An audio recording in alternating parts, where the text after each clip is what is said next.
제주항공은 우리나라 저비용 항공사에서 대장격을 맡고 있습니다. 매출액으로 보나 시가총액으로 보나 경쟁사 진에어, 티웨이, 에어부산, 에어서울 등에 비해 압도적입니다. 전성기인 2019년에는 비행기를 45대 가지고 있었고 취향지는 40곳이 넘을 정도로 엄청난 규모를 가지고 있었죠. 심지어 아시아나가 매물로 나오자 제주항공이 아시아나를 먹으려고 준비했었던 전성기도 있었습니다. 하지만 2020년 초 올 것이 왔습니다. 중국에서 시작된 코시국으로 인해 국제선이 모두 뜨지 못하자 저비용 항공사들의 매출은 곤두박질 치기 시작했죠. 그 중에서도 비행기를 가장 많이 운영하고 있었던 제주항공은 곤두박질을 치기 시작했는데요. 제주항공 비행기 45대 중 빌려온 항공기가 40대인데 비행기를 빌려온 것이다 보니 비행기는 뜨지 못해도 임대료를 내야 했기 때문입니다. 정확한 임대료는 회사 운영 방식에 따라 다르고 대회비이기 때문에 알기는 어렵지만 코시국 이후 최소 1,500억 원 이상을 임대료로 냈습니다. 코시국 이전 분위기는 항공사들의 미친 듯한 치킨 게임으로 인해 폭발적으로 비행기 보유 대수를 늘렸고 이로 인해 매출이 증가되어 저비용 항공사 중 단연 1등이었지만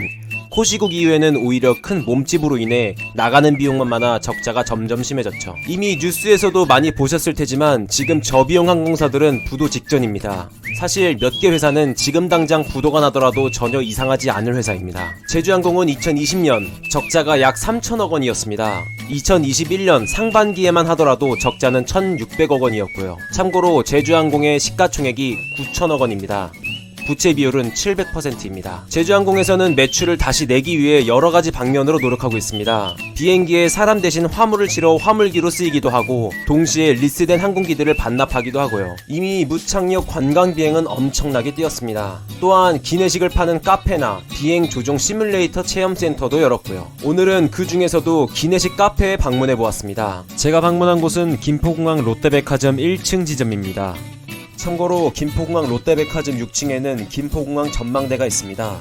다만 생각했던 것만큼 김포공항이 잘 보이지는 않습니다. 비행기들이 보이기는 하지만 꽤나 멀게 느껴지고 이착륙하는 비행기들도 역시 아주 잘 보이는 편은 아닙니다. 글쎄요, 굳이 전망대를 보려고 갈 필요성은 느껴지지 않고 마침 왔다면 한번 들려보는 정도로 생각하시면 될 것 같습니다. 그리고 나서 1층에 가보니 정말 누가 보더라도 제주항공에서 차린 카페인 것을 알 수 있도록 비행기 모형을 가져다 놓았고 크기도 꽤나 큽니다. 비행기 모형 안은 승무원 체험을 할 수 있는 공간입니다. 아기들이 와서 체험을 하고 있었습니다. 안에서 보니 제주항공 굿즈들을 팔고 있었는데요. 목베개, 키링, 모형 비행기 등 여러 굿즈들이 있었습니다. 집에 와서 찾아보니 기내에서 판매하는 가격 그대로입니다. 이왕 굿즈를 산다면 카페에서 사도 크게 상관은 없어 보입니다. 다음으로는 메뉴들인데요. 우선 음료는 커피부터 차 종류나 에이드도 있습니다. 가격대는 아메리카노가 3,500원으로 꽤나 저렴합니다. 다른 음료들도 4,000원 내외이기 때문에 꽤 저렴하다고 볼 수 있겠습니다. 오늘의 목적, 기내식은 총 5종류를 판매하고 있는데요. 종류는 총 5가지이고 가격은 만원 혹은 11,000원입니다. 제가 간 날은 데리야끼 치킨 메뉴가 없어 총 4가지만 주문할 수 있었습니다. 날짜에 따라 들어오는 메뉴가 다르다고 하네요. 주문을 하고 카페를 둘러보았는데 이렇게 실제 비행기에서 쓰이는 카트로 인테리어를 해놓기도 했네요. 실제로 이 위에서 식사를 하는 건 좀 불편해 보입니다. 안에서 본 모습은 대략 이런 식으로 생겼습니다. 그런데 제가 방문한 시간이 평일 오후라 그런지 사람이 많지는 않네요. 누적 적자가 꽤나 많은데 조금 걱정입니다. 4개 주문 이후 한 5분 정도 걸려 메뉴가 모두 나왔습니다. 직접 만들어주시는 것은 아니고 이미 만들어진 음식을 데워서 주는 방식입니다. 실제 비행에서 주문한다면 나오는 기내식과 똑같습니다. 수저나 박스 모두 동일합니다. 첫 메뉴는 함박볶음밥 메뉴입니다. 가격은 만원이고요. 박스를 열면 이렇게 따뜻한 글자가 써있고요. 내용물은 기내에서 먹는 것과 동일하게 모두 포장되어 있습니다. 음식이 따뜻하네요. 안에 반찬은 오이 피클과 망고 젤리 이렇게 있습니다.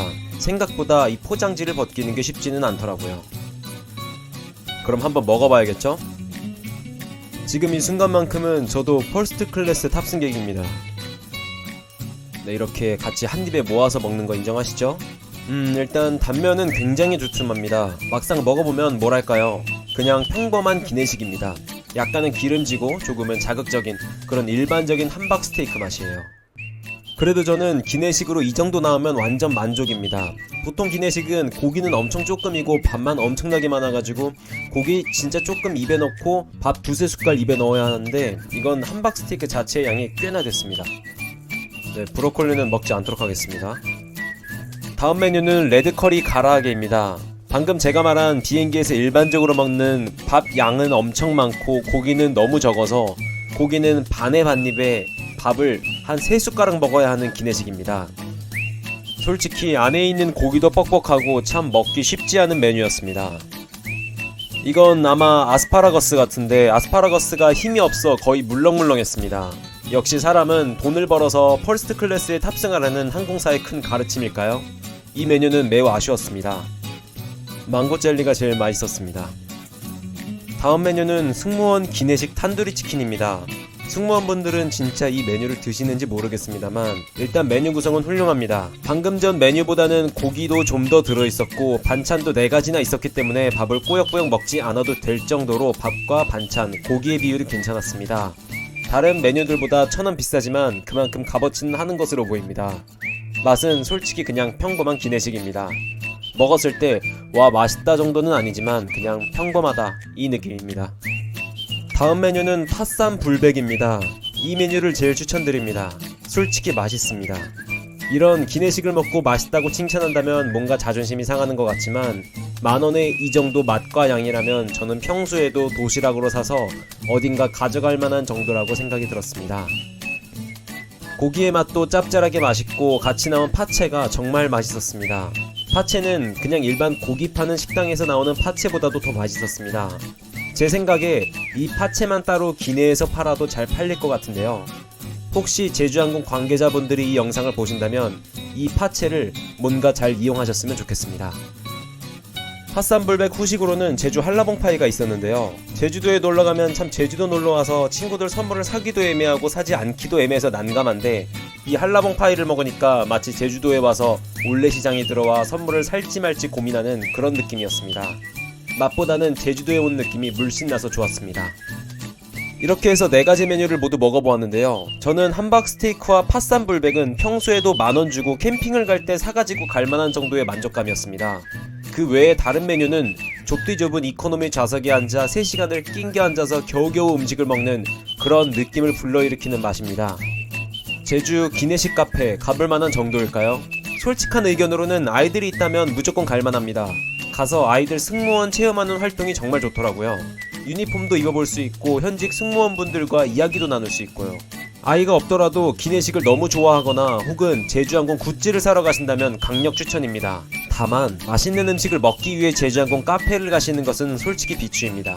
맛보다는 감성으로 가는 곳으로 생각하시면 될 것 같습니다. 참 힘든 시기입니다. 제주항공이 다시 위기를 잘 헤쳐나가 하늘을 훨훨 날았으면 좋겠습니다.